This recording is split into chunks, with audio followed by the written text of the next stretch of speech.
All right, so the next thing I want to do is insert a picture or a graphic into my design. So in our last segment when I was talking about fill, I found the TSA logo that I think will be very appropriate for this. But when I tried to use it as my fill background, you couldn't really see the whole picture, so it wasn't really the quality that I wanted it. So instead, I think I'm going to just add it as a picture in the center here. So to do that, I'm going to make sure I have nothing else selected. So notice right here, you can see that my badge is selected. I'm just going to click off the page out here to start. And then I'm going to come up here to where it says Insert. Now I've already saved, if I go back out to the internet here, I've already saved this picture to my downloads file. So I'm not going to have to do that again. If you don't have a picture yet, you'll want to do that first before you do this step. So once you have your picture saved, you're going to go to Insert Pictures. And I'm going to go, mine is in my downloads file. You can save yours directly to your file, but mine's in my downloads. And there's my picture, TSA New, and I'm going to hit Insert.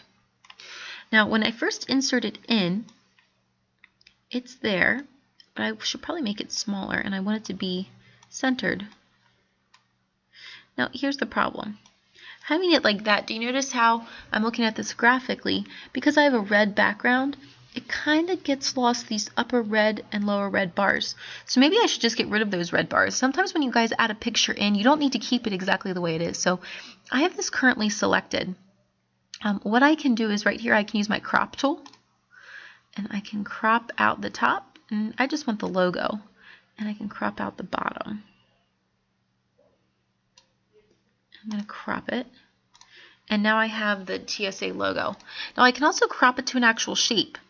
So again, if I go to crop and then I go crop to shape, I could crop it to be a heart. Like if I want to say like, I love TSA, I can make TSA a heart. Maybe come down a little bit more so you can see it. You could crop it to a shape. Now, that's not necessarily the best idea for my design. I want mine to be cropped maybe into a circle with rounded corners instead of being straight. Now, I'm going to go back in there so we can actually see it a little bit better. There we go. It looks a little bit more finished when we crop it so that it has rounded edges like you can see there. So I have EHMIS, TSA, and then I have TSA again. So that's kind of repetitive, right? So every time you do this, you might find that, oh, well, my design maybe needs to change a little bit. So maybe I have EHMIS at the top. Maybe I should put the TSA logo at the bottom. And maybe I should have some sort of graphic for what maybe EHMIS or TSA represents. So TSA is about the Technology Student Association. So maybe I should leave it EHMIS, TSA, and maybe put like a Mustang for our school because that's our school logo. So I'm going to add another graphic in, but I need to find one first. So I'm going to get on the internet. And, well, before I can do that, anytime you add a graphic in, sorry, I feel like I'm all over the place here. Anytime you add a graphic in, you got to cite your source. So on the internet out here, this came from, I can tell where this came from. It came right here from utah.tsa.org. So I want to select that and hit Control-C to copy or copy it. And then I need to cite this source. So I'm going to draw a text box down here. And I'm going to paste that website in. Now it's too big right now. I can tell because it's not showing up. So if I click on this, I can turn the font down to 5. The lowest it can be is 5. And I should make the font black. And it doesn't need to be underlined. And now I have cited my source. Now that needs to stay next to that picture or somewhere on my badge so that I can see it. You can't place it on the outer circle. It needs to be somewhere near that inner circle. Now you can put it along the edge somewhere. So like if you don't really want to see it, we could put it, over here along the edge. But that's where I got that image from. So you do have to cite your image. Maybe instead of leaving it black, I could change it to blue. Now it can't be a light blue, so I can't see it, but maybe I could change it to like a navy blue so it's closer to, what's going on in my picture. All right, so let's get back out to the internet. I said I wanted to find a Mustang. So up here at the top, I'm going to type in Mustang logo. Because if I just type in Mustang, there's a pretty good chance it's probably going to come up with pictures of actual horses. And I'm going to go to Images. And this is the one I want right here. So if I click on this and I save it, so I'm going to right click and say save image as, and I'm going to save it to my downloads, and I'm going to just change the name so that it just says Mustang. I'm going to save it.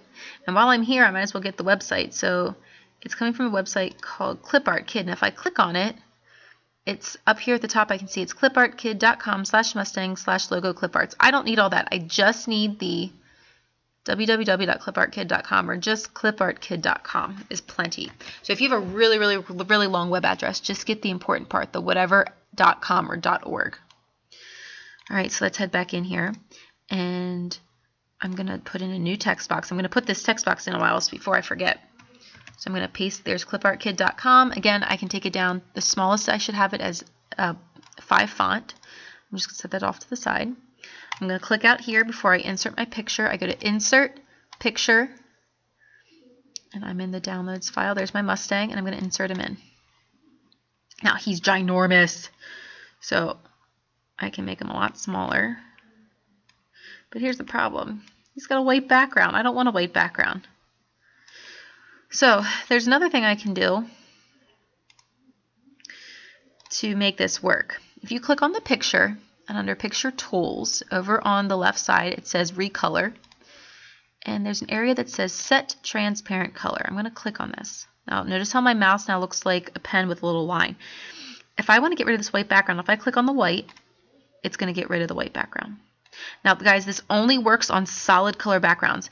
If you had, like, let's say, a bird flying in the sky, and the sky's got clouds and it's got other colors and like a rainbow, it's not going to get rid of anything. It only works on images that have solid backgrounds. So it worked on my image because I have a solid background on my image.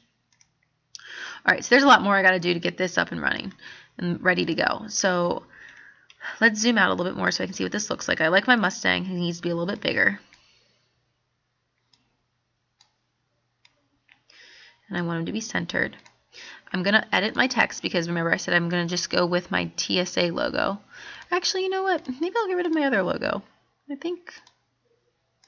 thought I liked it, but maybe I don't. I think maybe I'll get rid of this one. I'm going to delete that one. Yeah, I think I am.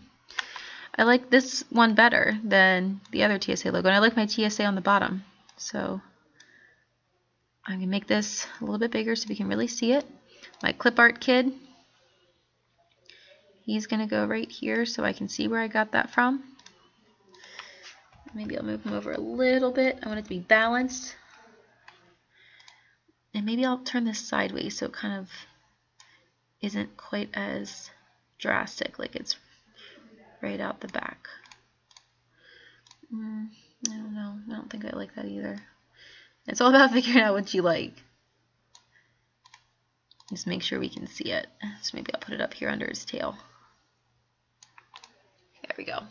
So EHMIS TSA. You know what? One other thing. I don't think my blue letters, when you think you're done, when you think you're all done, check your letters and check everything.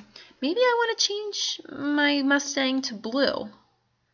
Remember my colors are red, white, and blue? And I think if I change my text to white, it's actually going to look better. Oh yeah, look at that. So now it like pops off the page. So I might change my text to a red, a lighter red. Now if you look here, we can still see it.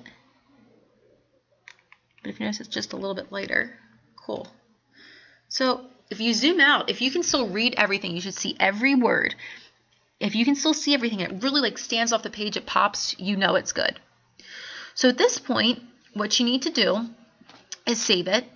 And then you need to raise your hand and get permission by either myself or whoever the instructor of the class is. And then it's time to actually print. So once you've been given the heads up, and yep, you're good, you've been given, the thumbs up, yep, you can print. You'll go to File, Print, and now this is pretty important. You need to make sure you choose the proper printer. We want to print this in color. So over here on the left, you'll hit this arrow down. And you're looking for the one that says Tech Ed Color right here, Tech Ed Color. So you choose the Tech Ed Color, make sure it says it's in color here, make sure when you're looking here you see your design, and hit print. And you are ready then to begin putting your whole badge together.